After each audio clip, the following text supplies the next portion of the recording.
문학은 개뿔. 문학은 개뿔. 8회 순수문학과 불순문학.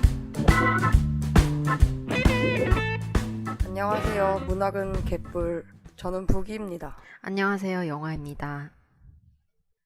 부기 영화 이름 말할 때마다 너무 좋아요. 뭐 부르기라도 많이 하세요. 저를 좀 더 불러주세요. 부기라고. 부기씨. 부기누리라고. 근데 우리가 맨날 이렇게 부기 영화 이런 걸로 인사하는데 사실상 이 길로 계속 가면 부기 영화는 못하는 거 아닌가요? 인생에 없는 거 아닌가요? 저 오늘 타로점도 봤는데 거기에도 뭔가 경제적 성공은 안 나오는 것 같더라고. 소명의식 이런 건 아닌데요. 오늘 하려는 주제는요, 그래도 우리가 만약에 만에 하나라도 부경을 누리게 된다면 이것 덕분이지 않을까. 자, 오늘 하려는 주제는 장르 문학인데요. 저 아무렴 순수 문학보다는 장르 문학이 부기 영화에 가까워 보여요. 아무래도 그렇죠. 사실은 저희가 장르 문학을 써본 적이 있어요. 아니, 창피한다 이거. 그때 너무 못 써가지고. 뭔지 밝힐 생각은 없고. 네, 지금 열심히 공부하고 있습니다. 다시 써보려고. 그때 우리가 캐릭터 하나씩 맡아가지고 그 캐릭터 관점으로 쓰는 거를 릴레이 식으로 했었는데 3명이 했어요. 그랬더니 너무 정신이 좀 사납고 독자 입장에선 그랬을 거야, 아무래도. 그래서 망했었던 것 같아. 나름 되게 야심차게 여러 정체성의 주인공들이었는데. 그러니까 아무튼 그때는 이제 너무 좀 잘 몰랐던 것 같고. 그리고 국문과에서 문학 공부하고 그런 게 좀 익숙하다 보니까 뭐랄까 창작하는 문법이라 그러나 그런 게 좀 달랐던 것 같아요. 그런 것도 있죠. 그리고 또 아무래도 순수문학 쪽에는 소설을 쓰다 보면 단편을 쓰잖아요. 그러니까 긴 호흡의 글에 좀 익숙하지 않은 것도 있고. 그 다음에 부기 씨의 문제는 내 봤을 때 가장 큰 게 이건 것 같은데 이청준을 너무 좋아한다. 아니, 이청준은 순수문학 중에서도 정수 아닙니까?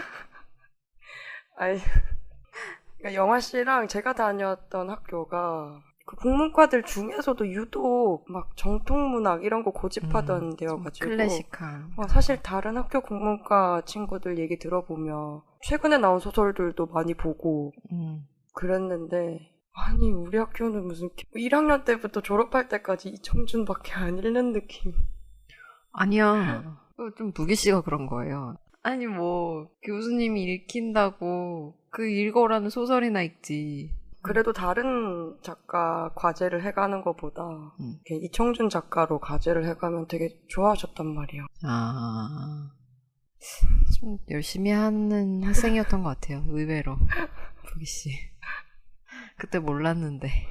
그때 너무 저에 대한 편견이 심했어요. 교수님도 그렇고 정치한다고 생각해가지고. 그런 게 있었죠. 근데 사실 좀 그렇기도 했잖아. 편견이 아니라. 아니 수업 때도 막 안 늦으면 다행인 시간에 들어오고 끝나자마자 맨날 어디 가고 엄청 바쁘고. 대자보를 붙이기 좋은 시간이 딱 정해져 있어요. 골든타임이 있거든요, 대자보도. 아, 웃긴다. 아니 문학과 개뿔 이거도 저한텐 정치예요. 거기서 조금 갈라지는 것 같아요. 내가 아까 타로 카드 봤다 그랬잖아요. 거기에서 마차의 말이 2마리인데 각각 가려는 방향이 다르다는 거예요. 이 얘기인가? 나 그 생각이 딱 들더라고. 부기 씨랑 나랑 조금 방향이 다르지 않나 이런 생각이 들더라고. 뭐 어떻게 되겠죠 뭐. 자, 그럼 주제로 돌아와서 좀 너무 딴 얘기 많이 해가지고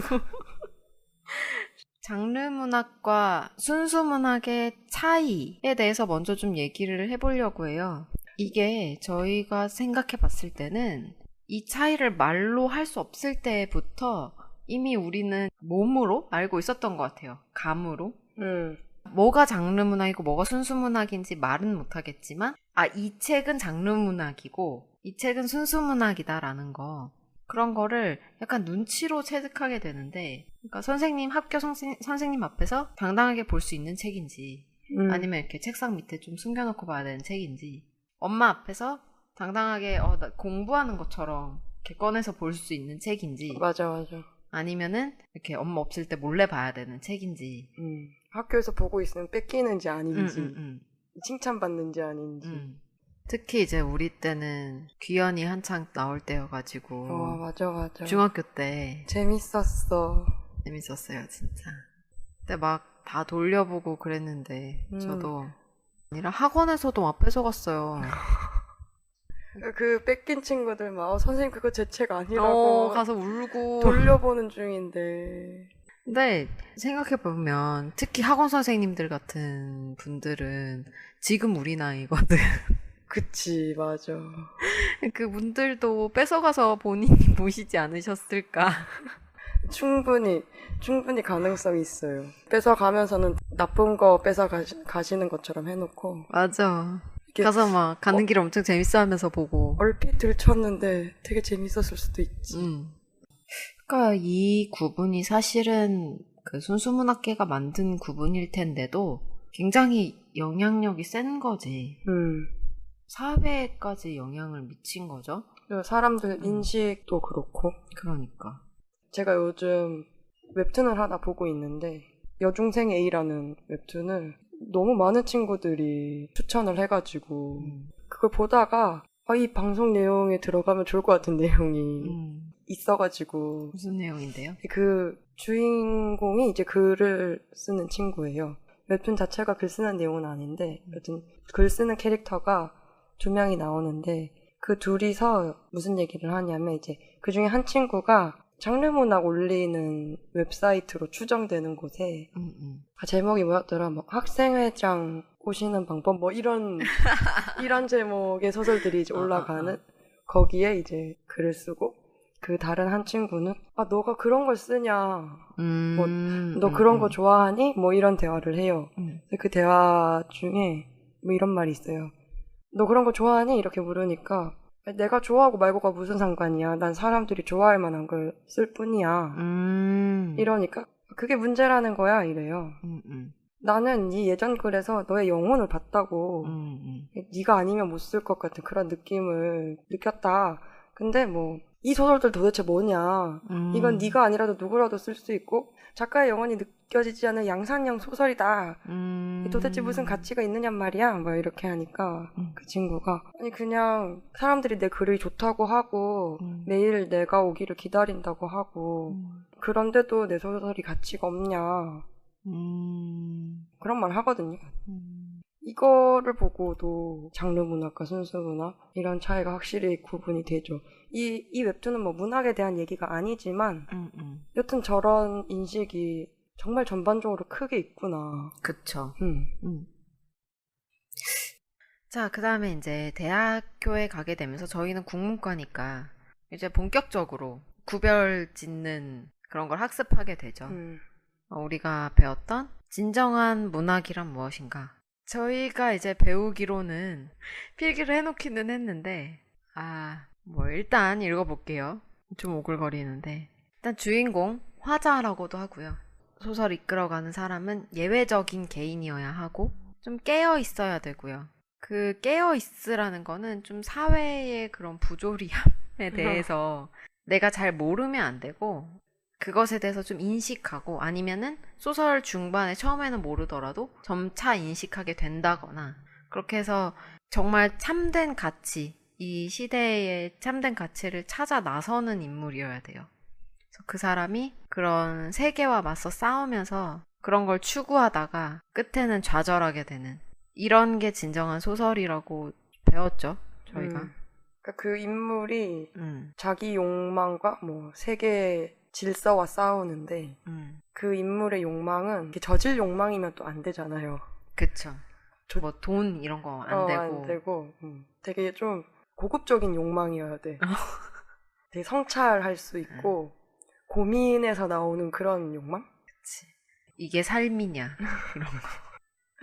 인간다운 삶이 이런 거냐 이런 거를 계속 좀 고민을 하다가 이게 중요한데 끝에는 이 세상에선 그게 불가능하거든요. 현실적으로 이루어지기. 그래서 꼭 좌절을 해야 돼. 맞아. 그래서 비극으로 끝나야 돼요.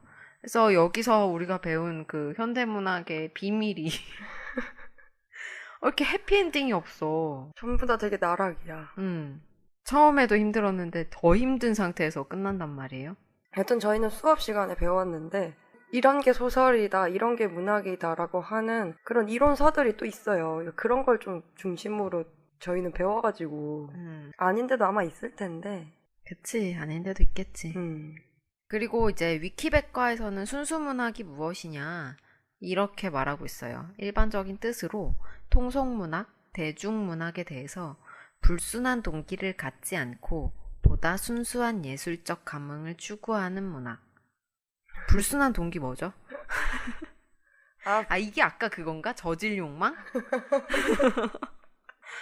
진짜 애매해요. 이 불순한 동기도 웃기지만 예술적 감흥 사람마다 다 다른 거 아닌가요? 그리고 그게 순수해야 돼. 순수한 감흥이어야 해. 불순한 감흥을 느끼면 큰일 나는 거지. 우리는 정말 진정한 순문학을 접한 적이 있나 이런 생각이 갑자기 드네. 우리 그 한남문학 얘기했잖아요. 정말 그들 순수한 예술적 감흥인가요? 내가 볼 때 아무리 생각해도 불순한데.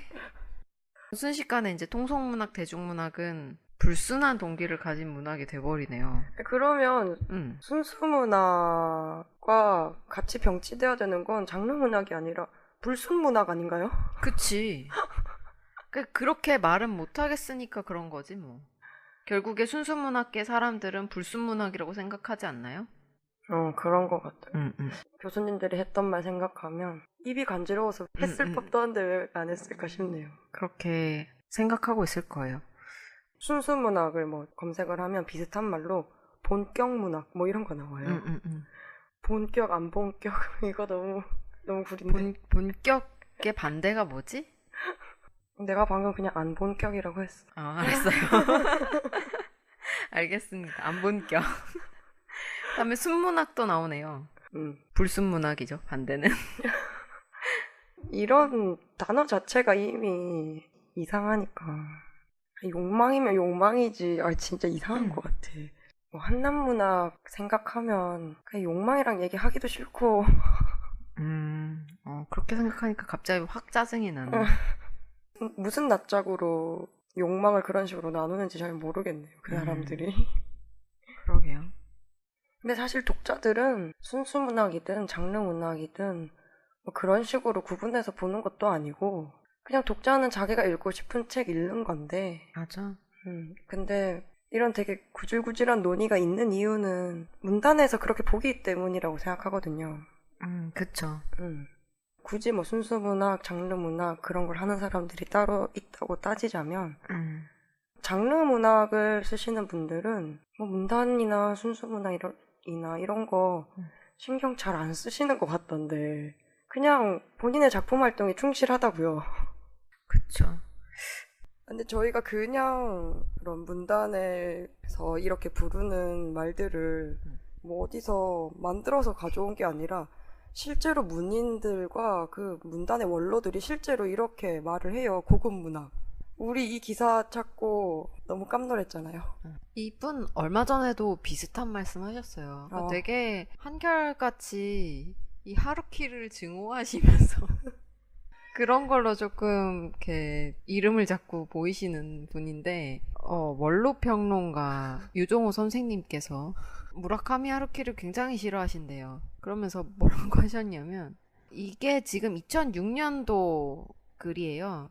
2006년 현대문학 6월호에 이런 글을 기고하셨대요.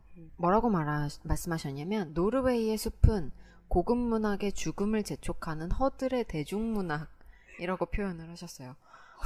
허들의. 노르웨이의 숲이 그 상실의 시대거든요. 완전 베스트셀러죠. 이거는 뭐 우리나라뿐만 아니라 물론 하루키의 모든 소설이 그렇지만 엄청나죠. 프랑스에서도 일본 문화 코너에 가면 전부 다 하루키로 전시가 돼 있어요. 진짜 엄청난데. 이 상실의 시대는 고급 문학의 죽음을 재촉하는. 그러니까 결국은 그 위기감인 것 같아요. 죽을 것이다, 저것 때문에. 나 지금 깨달았어. 하루키 때문에 우리가 죽을 것이다. 우리 본인 입으로 본인들을 고급이라고 말하면서 고급 문학을 죽이는 문학이다. 그러면서 또 어떤 표현을 쓰냐면, 상실의 시대 소설 속 화자가 대학 생활이 무의미하다고 생각하면서 헤르만 헤세의 수레바퀴 밑에서를 읽는 등장인물들이 다소간 학교 교육의 피해자 내지는 희생자란 함의를 풍기고 있다며, 요컨대 감상적인 허무주의를 깔고 읽기 쉽게 쓰여진 성적 일탈자와 괴짜들의 교제 과정에서 드러나는 특이한 음담패설집이라고. 이거 너무 읽고 싶어지잖아요. 상실의 시대. 특이한 음담패설집 너무 끌린다. 하루키에 대한 감정이 정말 안 좋은 게 딱 드러나는 게 약삭 빠른 글장수의 책. 이렇게. 무라카미 하루키가 거둔 상업적 성공을 비하하거나 폄훼하고 싶은 생각은 없다면서, 다만 그의 문학은 우리가 가지고 있는 문학의 이상에서 너무나 동떨어진 하급 문학일 뿐이라고. 근데 이게 2006년 글이잖아요. 2006년에 이렇게 말씀하시고 한 11년 지났죠. 이제 11년 지나고 나서 초지일관으로 무라카미 하루키를 싫어하세요. 얼마 전에 서울 국제문학포럼이 있었다고 하는데 거기에서 무라카미 하루키를 도저히 용서할 수 없다.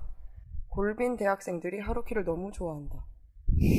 며 하루키를 만난 적은 없지만 저기를 가지고 있다고 말했다. 이렇게 기사에 있는데 진짜 엄청난 적이. 하루키 씨는 유종호 선생님을 모를 텐데 너무하신 거 아니에요? 모르는 사람한테? 아니 저런 표현, 골빈 대학생 이런 표현 원로 평론가가 이렇게 막 얘기해도 되는 거예요? 그게 문제죠. 이 얘기를 그냥 옆집 아저씨가 했으면은 아무 문제가 없어요. 사람마다 하루키를 좋아할 수도 있고 싫어할 수도 있고. 근데 원로 평론가이고 그 사람의 말이 문예지에 실리고 또 뭐 이렇게 기사화 될 수 있고, 그 정도의 권력을 가진 사람이면 자기 말에 대해서 좀 생각을 해보고 자기 말이 미칠 영향에 대해서도 고려를 했어야죠.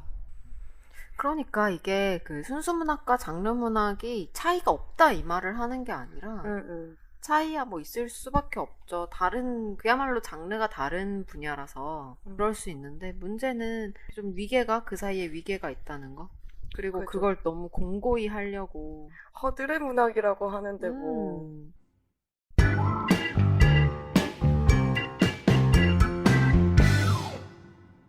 지금 딱 생각이 나는 게 그 악스트 사태 있잖아요. 온 세상에 놀림을 받은 사건이 있었어요. 얼마 전의 일인데, 작년 일이죠. 악스트가 그 은행나무에서 나온 그 동안의 개간지의 그런 거에서 좀 벗어나서 신개념 문예지 를 만들어 보려고 해서 만들어진 그런 잡지잖아요. 근데 거기에서 듀나라는 SF 작가를 인터뷰를 하면서 그게 논란이 되죠. 되게 낯뜨겁던데. 거의 절반 이상이 신상캐기. 그 다음에 너 왜 익명이니? 그러고서는 익명인 게 뭔가 되게 마음에 안 드셨나 봐요. 그러니까 결국에 그 끝은 너나 알지로 끝나는. 되게 돌려 막 잘 질문해도 결국은 그런 말이었던 거예요. 이게 정말 악의적으로 저희가 이렇게 얘기를 하는 게 아니라 실제로 정말 그랬어요. 아까 앞서 말했던 유종호 평론가 같은 경우에는 연배도 굉장히 많으세요. 그래서 좀 매체가 좀 덜 발달하던 시대의 문학과 지금의 문학은 좀 차이가 있다고 생각하는데, 이 악스트 이 잡지는 옛날 잡지도 아니고 새로운 문학 잡지를 표방하면서 나왔거든요. 그쵸. 저는 그 트위터가 잊혀지지 않는데, 그래도 문단에서 가장 힙한 척하던 악스트가 결국은 그 문단의 그런 꼰대 기질을 그대로 보여주고 있는, 그게 맞는 것 같아요. 꼰대 기질이라는 말이 딱 맞는 것 같고. 그리고 힙한 척 하려고 한 거. 힙한 척 하려고 SF 작가를 불렀다는데 분명히 그런 의도가 있었을 거예요. 나는 순수문학만 취급하는 그런 애들이랑은 달라. 애들이 아니죠. 아재들이랑은 달라. 나는 좀 신선해. 이렇게 해서 맞아. 하면서 얼마나 본인들이 힙하다고 생각하셨을지 상상을 해보면 조금 눈물이 날 정도입니다. 그쵸. 뭐 문학과 사회, 창비, 문학동네 이런 거 생각해 봤을 때 거기에 SF 작가 인터뷰를 실는다. 기획 단계에서 얼마나 힙하다고 생각했을 것 같아. 본인도 얼마나 뿌듯해하면서 아니 그러면 좀 잘 좀 해보지. 거기에서 결국은 그 내심 감춰뒀던 그거야말로 조금 저질인데 그런 걸 좀 다 드러냈잖아요. 결국에 몰리해와 몰상식이죠, 완전. 심지어는 듀나님이 그 인터뷰에 대해서 굉장히 우려를 표하면서 그런 메일을 보냈는데 거기다가 굉장히 희한한 답변을 무슨 보편적인 인문 교양 뭐 그런 말을 하면서 일반 문학 독자들은 그런 표현을 쓰세요. 그게 무슨 소리냐면은 그러니까 우리 악스트를 보는 고급 문학 독자들은 너를 잘 몰라. 그러니까 우리가 그냥 너 소개 차원에서 한 거야. 그런 답을 어떻게 이렇게 그러고는 그거를 함께 씻습니다. 나는 그게 진짜 제일 충격적이야. 그게 무슨 용기죠? 무슨 자신감이죠? 그걸 그냥 실었대요. 이렇게 해도 모든 독자들은 다 우리 편을 들어줄 거야 라고 생각하는 그런 건가요? 그런 말 있잖아요. 뭐 사랑과 재채기와 가난은 뭐 숨길 수 없다. 그 꼰대 기질은 숨길 수가 없는 거지. 없는 거지. 저도 뭐 악스트가 아니니까 잘 모르겠어요. 도저히 저는 그거는 추측이 안 되더라고요. 대단하죠? 그래서 그야말로 모두에게 놀림을 당합니다. 그 중에 알테스F라고 1인 웹진이 있었어요. 그 2010년부터 계속 이어져 온 SF 전문 웹진이었는데 그러니까 뭐 1인이 했으니까 뭐 규모가 굉장히 큰 건 아니었지만 그 나름대로 역사가 악스트부에 비해서 훨씬 오래됐죠. 그쵸. 네. 그런 웹진에서 이제 정말 화가 났었나 봐요. 왜냐면 듀나님이 굉장히 좋은 작가다 보니까 SF 쪽에서는 화가 많이 나죠. 그래서 그것과 관련된 공격적인 글을 올립니다. 그랬는데 그거에 대해서 어떻게 대처를 하냐면 저작권 문제를 걸고 넘어지죠. 인터뷰 전문을 씻다니 너네 저작권법에 걸릴걸? 고소할 거야. 이런 식으로 그렇게 하니까 알테스F가 그냥 문을 닫아버렸어요. 휴관했죠. 차라리 그냥 싸웠으면. 그니까 맞아. 이게 뭐가 문제냐 이러면서 싸웠으면 이렇게 이상해 보이고 치졸해 보이지 않았을 거예요. 그냥 진짜 비열한 횡포예요. 그냥 본인들 잘못했다고 말하는 거 듣기 싫고 꼴 보기 싫으니까. 그 저작권법으로 건 것도 너무 치졸해. 진짜 너무 치졸해. 그 내용에 대한 그런 얘기 하나도 하지 않고 되게 교묘하게 입 다물게 하는 거잖아요. 저작권법 그런 얘기를 하면서 하는 거는. 그 만약에 자기들 칭찬해주는 글을 누가 이렇게 썼으면 뭐 거기다가 저작권으로 괴롭혔겠어. 그래. 하여튼 이렇게 논란이 이어졌고 결국에는 거기에서도 사과를 해야 되잖아요. 논란이 커지니까. 근데 그쵸? 정말 도저히 이해할 수 없는 사과를. 요즘은 사과를 제대로 하는 사람들이 아예 없는 것 같던데. 왜 사과를 다 그런 식으로 하는지. 아니, 그 사과문에 운을 띄우는 게 프랑스 작가 파스칼 끼냐르의 소설 뭐 대목을 가져오면서 운을 때 사과문 쓰면서 이 사람들 되게 어렵게 글 쓰잖아요. 이게 다 이런 순간을 위해서 이렇게 쓰는 법을 배운 게 아닌가 이런 생각이 들 정도로 정치인도 이 정도는 아닐 것 같아요. 근데 문자적으로 독해가 정말 힘들어요. 그리고는 또 중간에 프랑스어 얘기를 또 해요. 프랑스어의 왜는 무엇을 위한 것인지를 물음으로써 방향과 목적을 강박적으로 탐색시킨다. 뭐 이런 대목을 넣어서 듀나 작가와의 인터뷰 질문들도 이에 해당하는 거다라는 식으로 이렇게 이런 걸 연결시키면서 말을 하려고 하는데 그냥 죄송하다고 하세요. 프랑스어 갖다 쓰지 말고. 나는 이 방송을 위해서라도 내가 20번 넘게 그거를 읽은 것 같아. 소리내서. 근데 정말 무슨 말인지 지금도 모르겠어요. 그게 무슨 말이죠, 대체? 아니, 독해가인데. 그 사과문 쓰시는 거 어떻게 쓰시는지 모르겠으면은 인터넷에 그 삼성의 이재용 회장이 그때 메르스 사태 때 사과한 게 정말 돈 냄새 나는 사과문이라고 그러더라고요.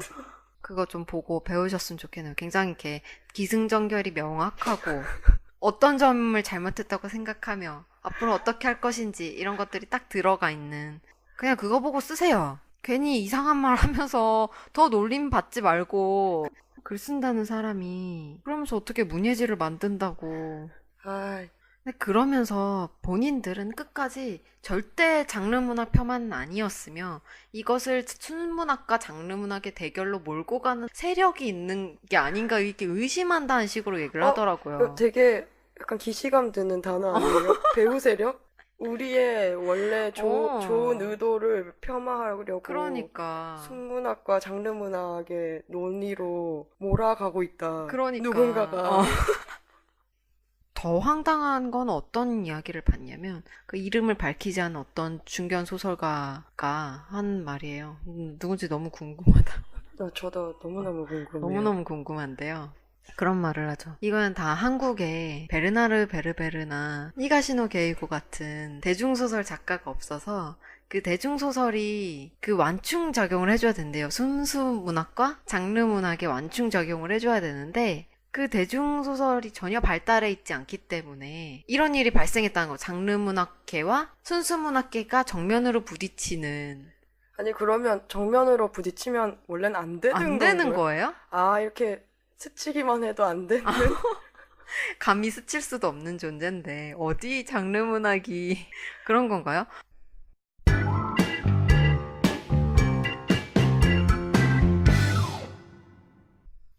진짜 이런 전통이냐 뭐 순수냐 이런 논쟁 진짜 어딜 가나 있잖아요.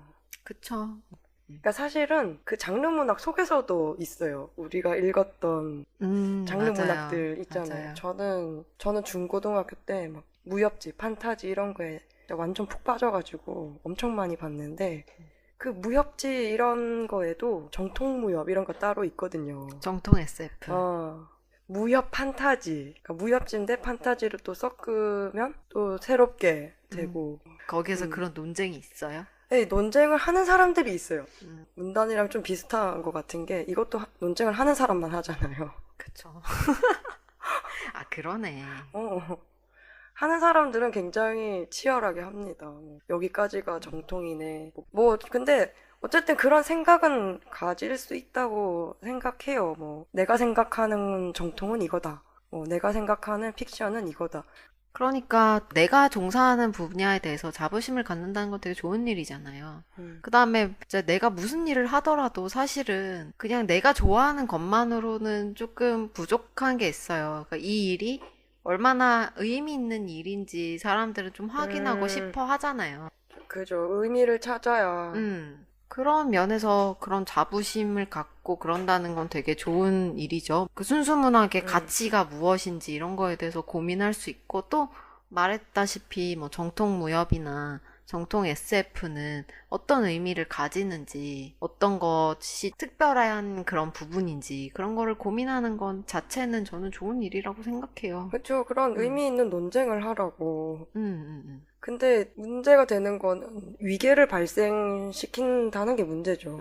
그리고 우리 말고 다른 건 다 쓰레기다. 이런 식의 태도가. 배척하고 고압적으로 굴고 그러는 게 부끄러운 줄도 모르고. 근데 심지어 본인들 작품 좋지도 않아. 그치.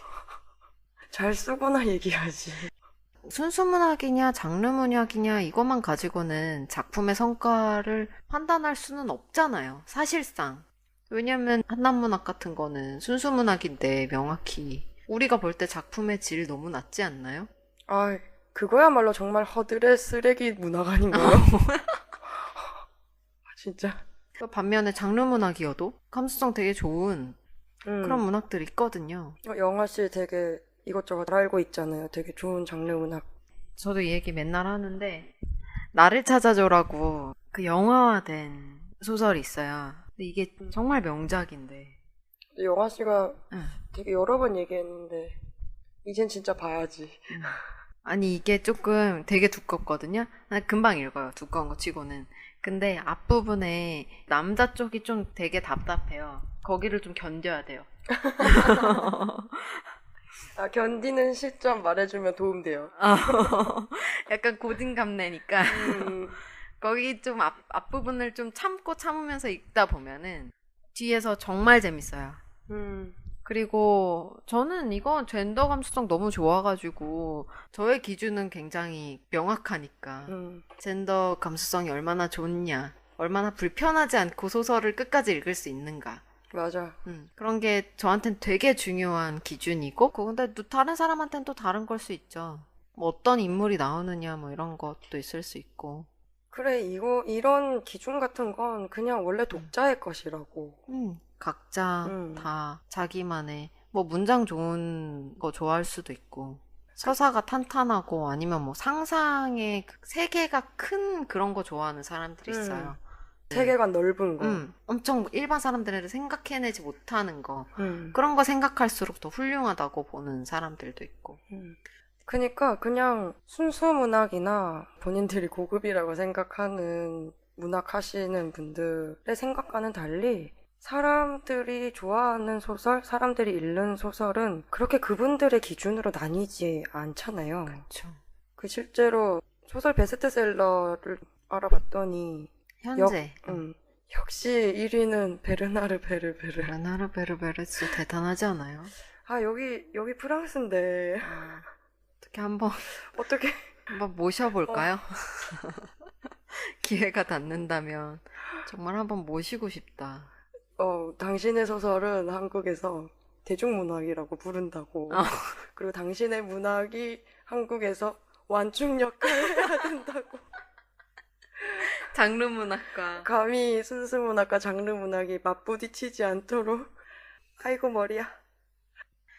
지금 인터넷 서점의 그 소설 베스트를 보면은 10위권 안에 베르나르 베르베르의 잠이 1권이 1위에, 그 다음에 2권이 4위에 이렇게 다 2권 다 올라가 있고요. 그 다음에 2위는 82년생 김지영, 이거 페미니즘 소설인데 되게 의미 깊네요, 이 순위가. 그쵸. 저도 얼마 전에 이 책 읽었는데 좋았어요. 단숨에 읽었고. 되게 포착을 잘 하셨다는 생각이 들더라고요. 3위는 이제 김영하의 오직 두 사람이고요. 그 다음에 5위에 히가시노 게이고. 히가시노 게이고도 뭐 거의 소설이 나왔다 하면 베스트에 오르는 작가인 것 같아요. 그 다음에 지금 6위, 7위, 8위는 저 잘 모르는 소설인데 이 6위가 제가 찾아보니까 그 미국 작가인데 미국 내에서도 은퇴한 가장이 쓴 소설이래요. 그러니까 전문 작가 활동을 계속 하셨던 분이 아니라 그냥 자식들을 위해서 쓰셨는데 그게 뭐 읽은 사람이 자기가 복사해서 다른 사람한테 주고 뭐 이러다가 그게 결국 출판까지 됐다고 하네요. 되게 우리한테 시사하는 바가 굉장히 큰 그런 소설인 큰데요? 것 같아요. 네. 그리고 9위가 이회수 작가의 보복대행 전문 주식회사라는 소설이고, 그 다음에 10위가 한강 작가의 소년이 온다. 지금 여기에서 등단한 작가는 딱 3명이 들어가 있어요. 김영하, 이회수, 한강. 그리고 나머지가 다 외국 작가거나 등단하지 않은 작가인데, 엄연히 말하면 82년생 김지영 이거는 되게 이례적인 일이고 이거는 그 우리 소설의 승리라기보다는 페미니즘적인 승리라고 볼 수 있는 일이고. 그쵸, 당연하죠. 이거는 우리가 이제 앞선 방송들에서 문단 얘기를 꽤 했는데 저런 순위가 나올 수가 없어요, 한국 그쵸. 소설이. 김영하 작가의 소설도 아마 제 추측으로는 방송의 영향이지 않을까 싶고 한강 작가의 경우에는 맹부커상 수상 작가이기 때문에 올라갔을 확률이 있을 것 같거든요. 재밌는 거는 지금 이 소설 베스트에 다른 사람들이 다 외국 작가잖아요.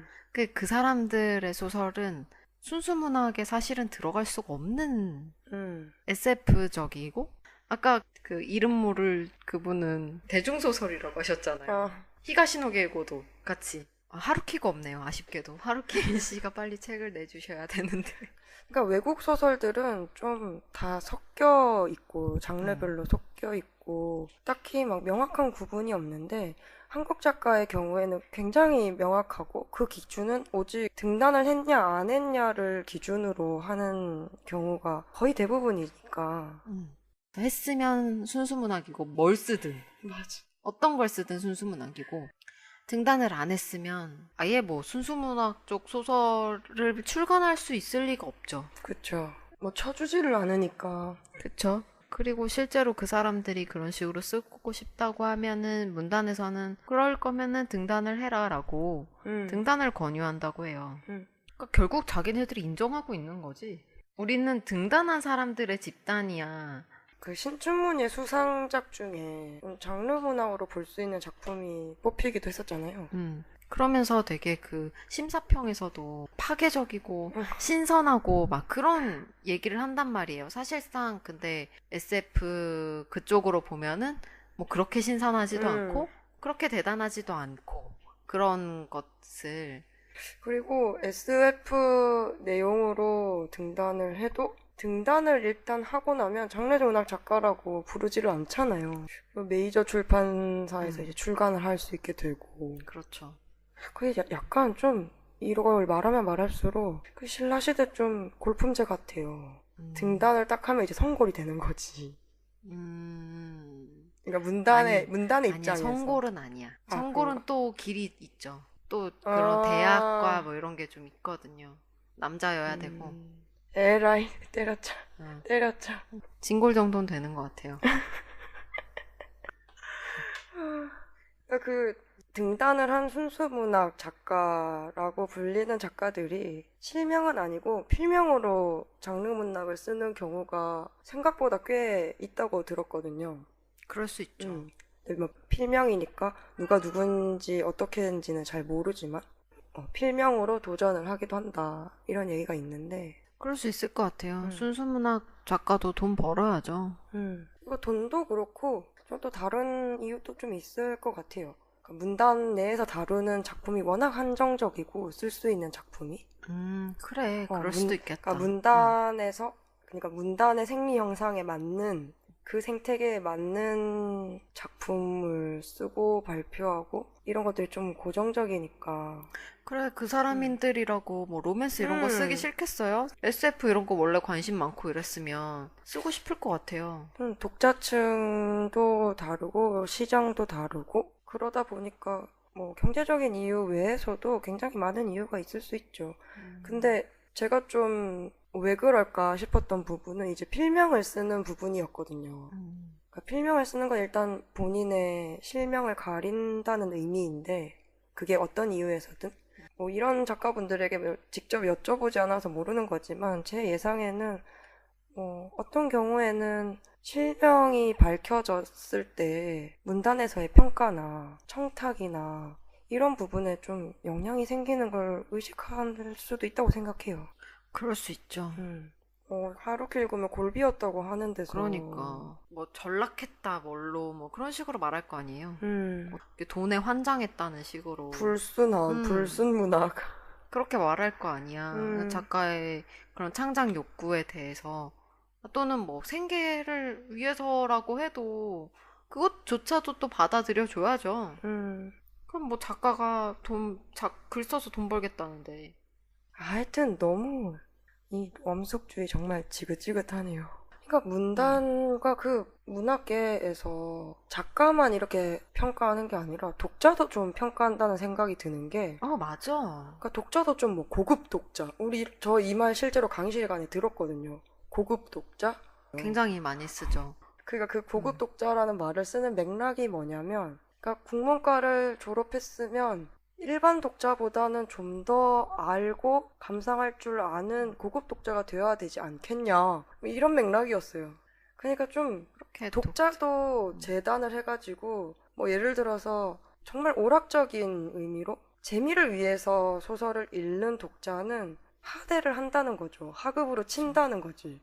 사실은 문학의 역할 중에 하나라고 생각하는데 그러니까 사람들이 드라마나 영화나 굳이 문학이 아니어도 다른 이야기들을 보는 이유도 뭐 그런 거잖아요. 요즘 영화씨가 빠져있는 그런 것처럼. 드라마 2개에 빠져있는데 그 비밀의 숲이라고 그거 너무 재밌어요. 조승우 연기 진짜 너무 잘하고 다른 거 하나는 지창욱 얼굴 때문에 지창욱 얘기 너무 많이 해가지고 그 드라마는 솔직히 그 얘기가 뭔지 기억도 안 나요. 그냥 얼굴 보다 보면 끝나. 하지만 저도 때로는 좀 생각할 수 있고 이런 것들을 읽고 싶을 때 있죠. 부기 씨도 그렇잖아요. 부기 씨도 때로는 무협지를 읽고 때로는 이청준을 읽고 그러면서 학창시절 보낸 거 아닙니까? 근데 모두가 그래요. 진짜 아니 하여튼 그냥 읽고 싶은 거 읽는 거라고. 그래, 그 독자를 되게 약간 우매한 그런 식으로 생각을 하는데 맞아. 그렇지 않아요. 무슨 조선시대 도대체 독자를 뭘로 보고 정말 우매한 백성 보듯이 하는 느낌으로. 저는 거기에 약간 그 여혐 이런 것도 좀 들어가 있다고 봐요. 그럴 수도 있어. 문학 독자 중에 여성이 더 많거든요. 근데 그 작가 중엔 남자가 또 많잖아요. 그러면서 그 여성 독자에 대해서 소설에 대해 잘 모른다 이런 식으로 대처를 하더라고요. 고압적 태도로 너무 심각한 그 꼰대 마인드가 악스트 괜히 나온 게 아니에요, 진짜. 그래 무슨 혁신과 변화와 새로운 잡지를 표방하고 나온 데서 저렇게 말한 거 보면 답이 나온 거죠. 지금 그 문단에 몇 년째 계속 시끄럽잖아요. 뭐 표절 논란 나고 그때 난리를 하고 문단 권력이 어쩌고 뭐 출판 권력이 어쩌고 막 그렇게 하고서는 그 다음에 이제 악스트 같은 거 나오고 그랬는데 그럼 뭐예요? 그 다음에 1년 만에 문단 내 성폭력 터져가지고 그랬는데 여전히 무슨 하루키 읽는 골빈 대학생 같은 소리나 하고 정말 왜 그러는 걸까요? 이 사람들. 우리가 그래서 진짜 왜 그러는지 그 이유에 대해서 생각을 해봤는데 이 얘기를 영화 씨랑 저는 굉장히 많이 얘기를 하잖아요. 되게 오래전부터 했어요. 그쵸? 몇 년 전부터 도대체 왜 그러냐 하는데 저희가 생각하는 이유는 질투가 아닐까. 그 질투가 원래 사람 잡아요. 그 초등학생들 이렇게 보면은 피구 같은 거 하잖아요. 꼭 싸움 나요. 그 막 진 그런 팀은 막 욕하면서 들어간다고. 그거죠. 시장에서 밀리잖아. 그래서 어떻게든 우리가 사실은 니네 위야 이거를 좀 보여주고 싶은 거죠. 너네가 그런 우매한 대중의 마음을 사로잡을 때 우리는 여기에서 고고하게 그러니까 싸우지 않고도 이미 우위에 있을 수 있게 그거를 만든 거예요. 그리고 싸움에 져서도 이유가 있도록. 원래는 이들이 질투 때문에 그런다 이런 결론에 대해서 이 주장은 영화 씨가 처음에 저한테 말을 했는데 저는 이렇게 듣고 그럴 수도 있겠다라는 생각 정도만 했지 크게 공감하거나 그러진 않았었거든요 최근에. 근데 생각이 바뀌었어요. 맞는 것 같아. 그러니까 좀 그분들이 보기에 학식도 없고 가진 것도 없고 명예도 없는데 잘 팔리고 사람들이 작가 대접해주고 그런 게 보기 싫어서 그런가. 그러니까 정말 마음속에 그런 못난 마음이 좀 있는 건 아닐까.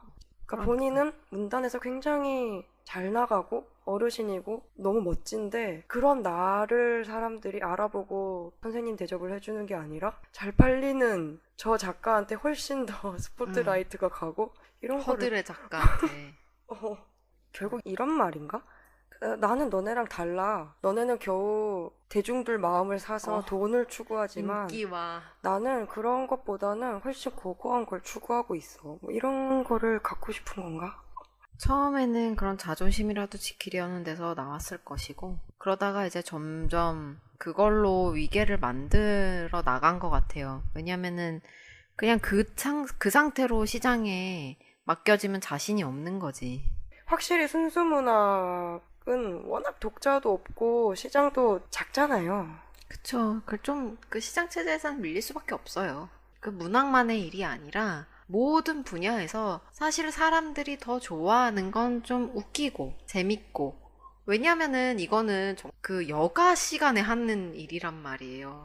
그러면 특히 현대 사회에서 얼마나 바쁘고 힘들어요. 그런데 여가 시간에 나의 이 노동보다 더 어렵고 그런 거를 읽기가 좀 피곤할 수 있다고. 그러니까 우리가 이렇게 지금까지 얘기했지만 사실 순수문학도 그렇다고 가치가 없다고 할 수는 없죠. 그리고 분명히 순수문학의 어떤 작품들은 다른 장르에 소속될 수 없는, 그렇게밖에 부를 수 없는 문학이 있어요. 그 맨부커 상 받은 한강의 채식주의자도 그렇고요. 부기 씨가 좋아하는 이청준의 당신들의 천국도 그 외의 장르에 넣을 수는 없죠. 그 장르는 분명히 있어야 하고 또 그것을 좋아하는 독자들이 분명히 있고. 맞아. 이게 영화 씨의 그런 순수 장르 문학 논쟁에 관한 영화 씨의 지론이 순수 문학도 장르 중 하나로 들어가야 된다고. 여러 문학 장르의 하나로 순수 문학이란 게 들어가는 게 차라리 지금 같은 이런 분류보다는 낫다고. 저는 진짜 그렇게 생각해요. 그러니까 뭐 순수 문학 이름을 계속 걸리니까 딴 걸로 바꿔봅시다. 뭘로 할까요? 등단문학이라고 하면 되겠네. 근데 실제로 등단한 사람들 위주의 문학이니까 등단문학 맞는 것 같기도 하다. 이게 더 확실한 것 같아. 그놈의 순수 문학보다는. 하여튼 간에 이제 순수 문학 외에 나머지는 허드레다 이런 의식을 버리고 그런 수많은 장르들, 뭐 SF, 무협, 뭐 로맨스, BL 이런 그런 사이에 하나의 장르로 저는 들어갔으면 좋겠어요. 등단 이렇게 해가지고 뭐 이름 바뀌어야겠죠. 우리는 등단도 없어져야 된다고 바라는 사람들이니까. 이건 되게 문학의 장르도 굉장히 역사적으로 엄청 많이 변하니까. 그게 이름이 뭐가 됐든 여튼 순수 문학이든 등단 문학이든 장르의 하나로 순수 문학이 들어가야 된다 이렇게 말을 하는 건, 근데 적어도 지금처럼 위계로 이렇게 괴롭힐 바에는 그게 차라리 낫다고 생각해요, 저도. 그래. 뭐 순수문학이 사실 밀리겠죠. 거기에서 경쟁을 그냥 똑같이 하면은. 그렇게 되면은 제가 순수문학 책임지고 읽을게요. 진짜로. 솔직히 진짜 저 같은 독자밖에 어차피 없잖아. 어차피 국문과 문창과 나온 사람들만 있는데. 영화 씨 같은 독자 이름이 안 되거든요, 사실 문단은. 여기 덕질을 현질로 하는 사람이거든. 난 진짜 저는 정말 충성심이 깊은 독자거든요. 이러지 말자고요. 왜 순수문학 독자를 부끄럽게 하지? 맞아. 난 이런 꼰대 소리를 들으면서 책을 읽고 싶지 않다고. 그냥 내가 좋아하는 거 읽고 싶단 말이에요. 저 여전히 좋아하는 순수문학 작가도 진짜 많고요.